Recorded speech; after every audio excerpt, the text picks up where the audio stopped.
ആരെങ്കിലും MDM അടിച്ചിട്ട് ചത്തുപോയാൽ, ആരെങ്കിലും കഞ്ചാവ് അടിച്ചിട്ട് ചത്തുപോയാൽ, ആരെങ്കിലും മയക്കുമരുന്നിന് അഡിക്റ്റായിട്ട് അവൻ തൗബ ചെയ്യാതെ മരിച്ചുപോയാൽ, മുസ്ലിം പള്ളികളുടെ ഖബർസ്ഥാനിൽ പോലും അവന്റെ മയ്യത്തടക്കല്ലേ.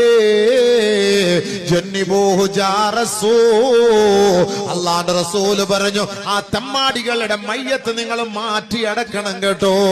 കാരണം സാലിഹീങ്ങൾ അടക്കം ചെയ്യപ്പെടുന്ന ഖബർസ്ഥലമാണ്, സത്യവിശ്വാസികളെ അടക്കം ചെയ്യപ്പെടുന്ന ഖബറിടമാണ്, എത്രയോ മഹത്തുക്കൾ അന്ത്യവിശ്രമം കൊള്ളുന്ന സ്ഥലമാണ്.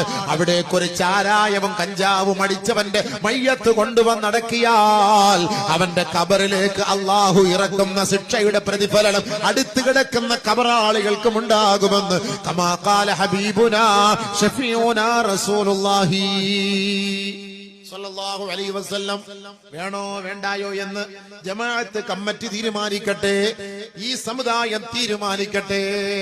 അങ്ങനെയുള്ളവരെ ഒറ്റപ്പെടുത്തിയാൽ നമ്മുടെ നാട്ടിൽ നിന്ന് ഇങ്ങനെയുള്ള ഈ മോശമായ സംസ്കാരം മാറിക്കിട്ടും.